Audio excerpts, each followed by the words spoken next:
Muito boa noite, amados irmãos, irmãs, amigos, amigas, alunos, alunas, ex-alunos, ex-alunas. Estamos nós aqui para a gente continuar falando da palavra de Deus. Como a gente sempre diz, a palavra de Deus é eterna e ela não vai parar. E a palavra de Deus foi instituída, foi feita, foi criada para o homem. Nós somos o alvo da palavra de Deus. Então, como eu sempre digo, o nosso maior desejo aqui é difundir, é levar essa palavra adiante. Essa palavra um dia chegou até o meu coração, chegou até o coração dos irmãos que estão aqui, e Deus deseja que essa palavra chegue ao coração de todas as pessoas. O desejo de Deus é que todo homem seja salvo e chegue ao pleno conhecimento da verdade. Só Deus é verdadeiro. A verdade absoluta é Deus. A verdade essencial é a palavra de Deus. Então é para isso que nós estamos aqui falando do Fundamentos da Fé Cristã, volume 3. Como a gente sempre diz, o nosso desejo é que essa palavra alcance o maior número de pessoas possíveis. Para isso, quem está assistindo esse vídeo e ainda não é inscrito, a gente te encoraja a se inscrever. Quem já é inscrito, a gente encoraja você a ajudar a divulgar essa palavra. Eu quero contar de novo a experiência desse canal. Em função da pandemia, eu dou aula, então tive que criar o canal. Inclusive, se vocês assistirem outros vídeos, vão ver alguns vídeos sobre as aulas que eu dou de sociologia, de filosofia. Alguns vídeos muito engraçados, não sabia como arrumar o celular, né? Tudo isso a gente foi aperfeiçoando. E Deus, com certeza, tinha um propósito maior com essa proposta. E é isso que a gente continua fazendo aqui, levando a palavra de Deus adiante.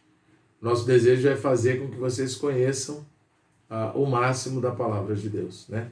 Depois que a gente terminar aqui essas 24 lições do Fundamentos da Fé Cristã, a parte 3, eu falei para vocês que o volume para liderança é bem específico, então a gente já está bem aprofundado aqui com esse volume.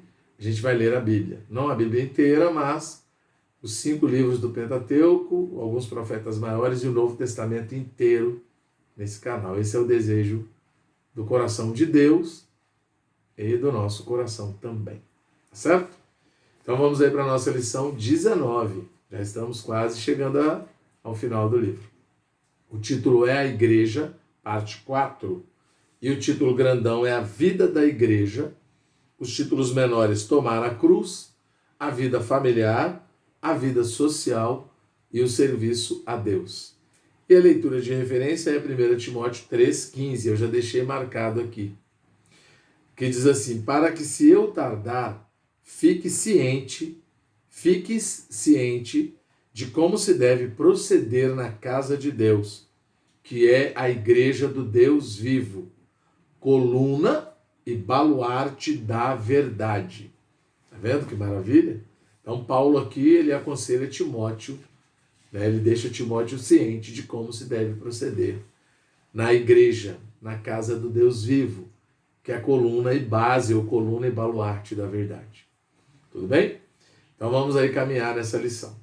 No Novo Testamento há muitos ensinamentos acerca da igreja. Nesta lição, vamos abordar de que maneira a igreja pode ser um ambiente para a produção de vencedores e para a conformação dos irmãos à imagem de Cristo. Já sabemos que a igreja não é um lugar físico, e sim o ajuntamento dos filhos de Deus. Portanto, o que importa é que esses filhos estejam no Espírito, a fim de ter um viver que corresponda à vida divina que receberam quando nasceram de novo, ao crer no Senhor Jesus. A isso chamamos de vida da igreja. Tudo que se relaciona à igreja está ligado à vida. A igreja é o ajuntamento dos chamados, um grupo de pessoas vivas. Também é a família de Deus, cheia de filhos vivos. É também um corpo, cujos membros têm vida para exercer sua função. Como a noiva, ela é o complemento vivo de Cristo, sua auxiliadora idônea. até mesmo como o edifício e o templo de Deus. A igreja é uma entidade viva, pois é edificada com pedras que vivem. Por isso, damos ao ambiente de convívio da igreja o nome de vida da igreja. Portanto, a vida da igreja é uma expressão que indica, primeiro, que a igreja é um organismo vivo, porque é composta de pessoas que estavam mortas em delitos e pecados, mas receberam a vida divina. Segundo, vida da igreja não é nome de uma igreja, mas uma maneira de dizer que a igreja é viva e tem um modo vivo de ser, agir e se mover. A essência do viver da igreja é estar no Espírito. Nascemos carne e desde então vivemos na carne. Não precisamos nos esforçar para viver na carne e manifestar o nosso velho homem. Pelo contrário, fazemos isso naturalmente. A vida da igreja, como ambiente para produzir vencedores, deve ser vista como algo que vai muito além do simples congregar-se. Nesta lição abordaremos como o ser igreja pode fazer com que seus membros vençam a carne, o pecado, o mundo e todas as coisas que impedem o progresso da vida cristã. Primeiro título aqui, subtítulo, é Tomar a Cruz. Jesus mencionou a palavra igreja pela primeira vez em Mateus 16, 18. Também eu te digo que tu és Pedro, e sobre esta pedra edificarei a minha igreja. O que Jesus quis dizer com edificar a igreja? O que acontece conosco quando somos edificados? Nos versículos seguintes, Jesus disse que precisava seguir para Jerusalém e sofrer muitas coisas dos anciãos, dos principais sacerdotes e dos escribas, ser morto e ressuscitado ao terceiro dia. Versículo 21. Pedro, então, com todo o seu zelo e amor natural, não trabalhado, reprovou Jesus, veja só, dizendo que ele deveria ter compaixão de si mesmo e que aquilo de modo nenhum lhe aconteceria. Versículo 22. Mas Jesus, voltando-se, disse a Pedro: arreda, Satanás, tu és para mim pedra de tropeço, porque não cogitas das coisas de Deus, e sim das dos homens. Versículo 23.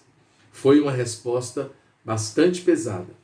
Aqui vemos que ser igreja não é simplesmente crer em Jesus e recebê-lo, mas implica aceitar e fazer a vontade de Deus para Jesus.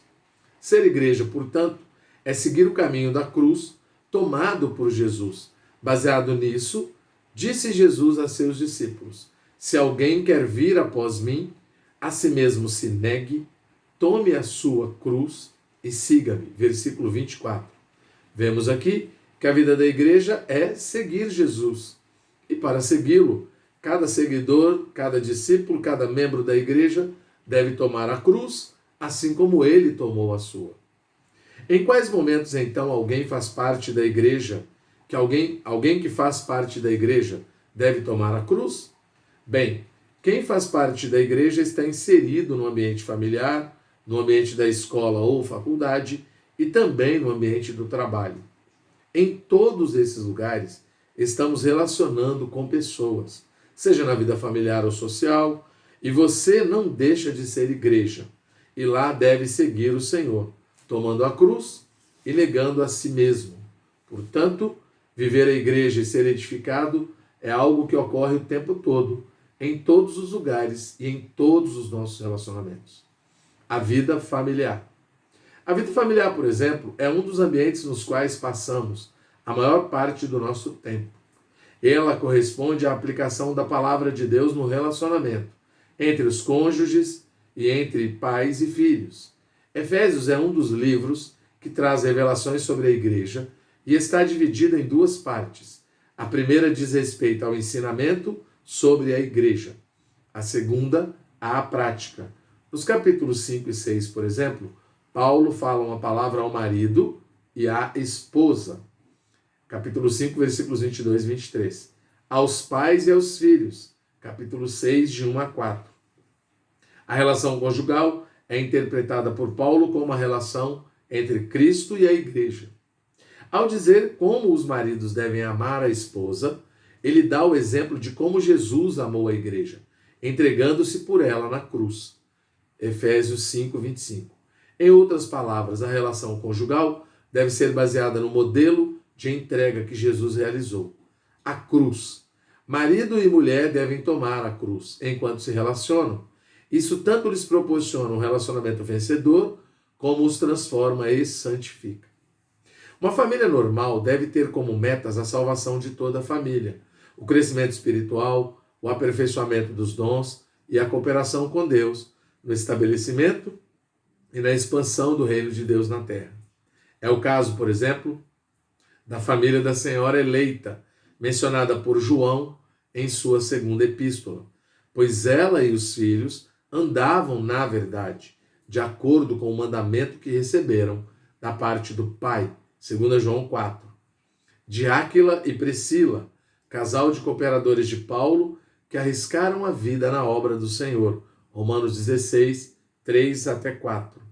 De Timóteo, jovem cooperador de Paulo, que permanecia na fé da avó Lóide e da mãe Eunice, 2 Timóteo 1, 5. A vida social. Outro ambiente no qual os membros da igreja estão inseridos e devem aproveitar, ainda mais para ser vencedores, é a vida social, o mundo. Ao orar ao Pai em João 17,15, o Senhor não lhe pediu que nos tirasse do mundo, mas que nos guardasse do mal. E até mesmo nos enviou ao mundo, assim como ele mesmo foi enviado. Versículo 18. Portanto, vivemos no mundo e nos relacionamos com vários tipos de pessoas em vários ambientes, sem contudo nos deixar influenciar por ele, nem nos conformar a ele. Romanos 12, 2. É nesses ambientes que nos tornamos o sal da terra e a luz do mundo. Mateus 5, de 13 a 16. E podemos resplandecer como luzeiros no mundo, em meio a uma geração pervertida e corrupta. Filipenses 2,15.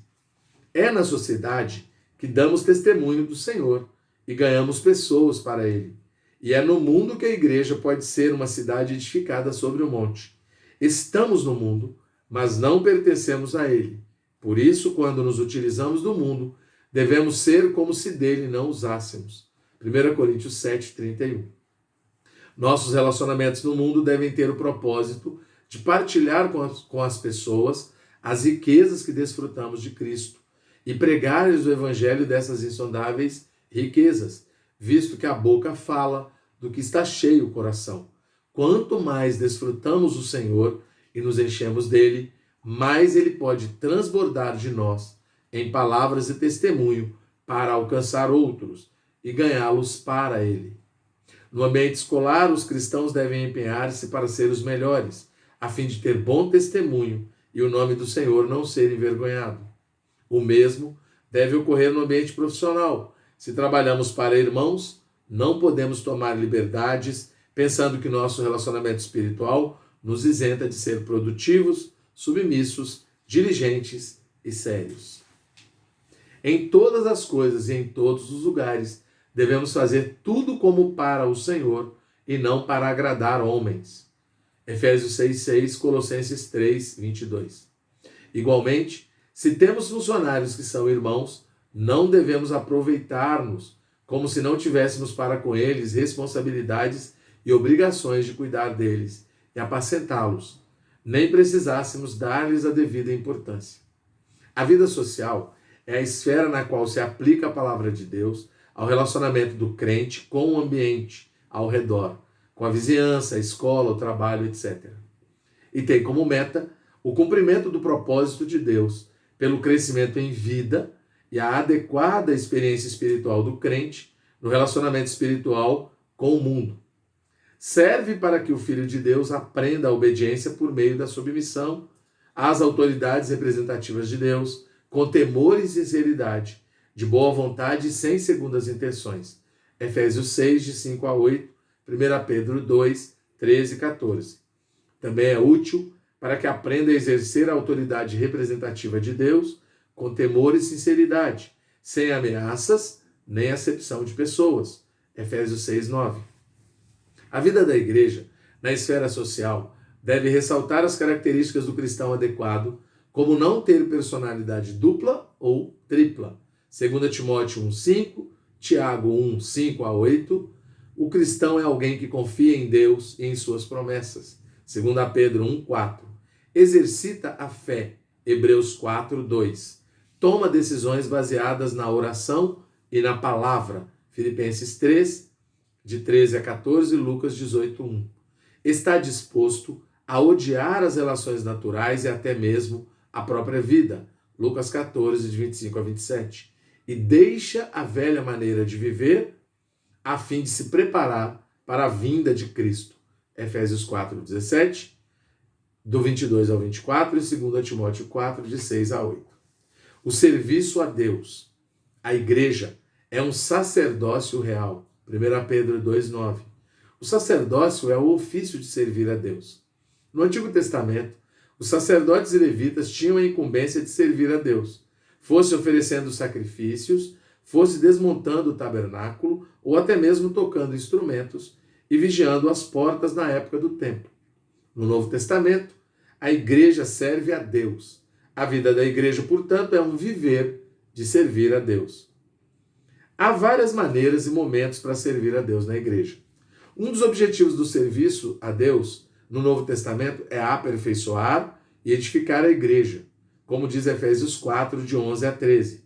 Ele mesmo concedeu uns para apóstolos, outros para profetas, outros para evangelistas e outros para pastores e mestres, com vistas ao aperfeiçoamento dos santos, para o desempenho do seu serviço, para a edificação do corpo de Cristo, até que todos cheguemos à unidade da fé e do pleno conhecimento do Filho de Deus, à perfeita varonilidade, à medida da estatura da plenitude de Cristo. Aqui vemos que na vida da igreja há pessoas dadas por Deus para aperfeiçoar aos santos, apóstolos, profetas, evangelistas, pastores e mestres, são pessoas com dons exercitados a ponto de tornarem-se ministérios. Os santos são os irmãos em geral, os que ainda não sabem bem qual é o seu dom ou não o têm bem desenvolvido. O aperfeiçoamento dos santos visa a edificação do corpo de Cristo, isto é, ao crescimento espiritual de seus membros. Esse processo deve ser realizado até que todos cheguem à maturidade espiritual. O objetivo do aperfeiçoamento é tornar-nos como Cristo é. Romanos 12 fala sobre o exercício de dons para o desempenho do serviço a Deus. Os versículos 1 e 2 falam sobre apresentar o corpo como sacrifício e sobre não nos conformar ao mundo. Em seguida, os versículos 3 a 8 nos falam sobre nossa participação no corpo de Cristo, isto é, o desempenho de nossa função com modéstia, fé, dedicação, esmero, liberalidade, diligência e alegria. Já 1 Coríntios 12 fala sobre a diversidade dos dons, nos serviços e nas realizações, mas o Espírito sendo o mesmo. Versículos 4 a 7. Ou seja, tudo o que fazemos para Deus na igreja deve ser na esfera do Espírito. Em Mateus 25, de 14 a 30, Jesus contou uma parábola aos discípulos sobre a importância de exercitar os dons, ou os talentos, aliás, ou os dons.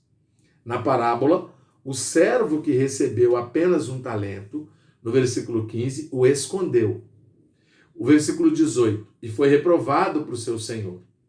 Versículo 26, sendo lançado para fora, nas trevas. Versículo 30. Essa parábola mostra a importância de multiplicar os talentos, isto é, servir na vida da igreja. O que Deus nos deu deve ser exercitado e utilizado na igreja. Como vimos, a vida da igreja é dinâmica e está inserida nos diversos ambientes sociais, familiares, culturais e espirituais. Nós que fomos regenerados pela vida de Deus, devemos viver de modo que sejamos vencedores nesses ambientes. Isso ocorrerá quando tomarmos a cruz, negarmos a nós mesmos e seguirmos o Cordeiro, por onde quer que ele for. Apocalipse 12 diz que os vencedores são aqueles que venceram por causa do sangue do Cordeiro e por causa da palavra do testemunho que deram. E mesmo em face da morte, não amaram a própria vida, versículo 11.